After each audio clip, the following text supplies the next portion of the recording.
Okay, so what do we have for today?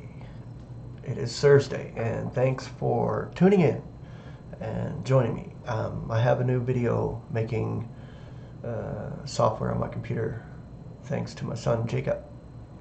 He's a good boy, helped his dad. He's home, he's not working, so he can help his dad improve the quality of my videos, Lord willing. I put them out, and I want to be able to do longer videos now because I think the ones that I'm doing or was doing was a little bit short. Maybe I talk more in my videos now. I'm thanking God that He is working on the project and making this come about and grow. And that is God's work through me and through these videos, edifying and building up the body of Christ.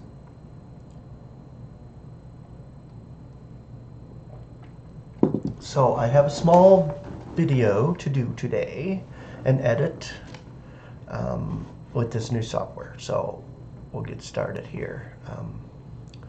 This little article is by David Benson, That Which Is Above. Okay, if then you were roused together with Christ, be seeking that which is above, where Christ is sitting at the right hand of God. Be disposed to that which is above, not to that on the earth, for you died, and your life is hid together with Christ in God.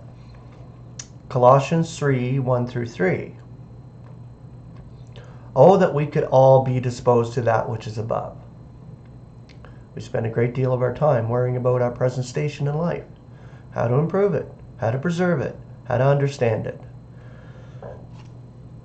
Though we say that we are concerned with those things above, the vast majority of our time is spent disposed toward the things below.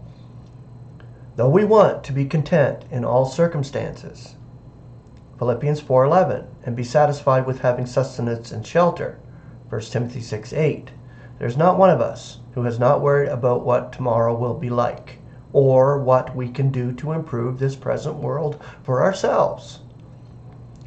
This is because we are not often disposed to that which is above. In spirit, we need a longing to be where Christ is. It is from this vantage point that our personal concerns are most wisely perceived and attended to. We must not be seeking for our own glory, fondly imagining that we ourselves are finally the key to our welfare, to bringing victory from defeat. Humility is impossible from such an outlook. Instead of seeking our own glory, let us be seeking that which is above, where Christ is, sitting at the right hand of God. In spirit, we're there now. So this is what it is. I'm going to feature a video today by Martin. He'd done it today. Do all as to the Lord, living and dying. And it's a great video. So grace and peace. Have a beautiful Thursday. And I'll continue to work with this new software, and hopefully I can bring out better videos and longer videos. So have a great day.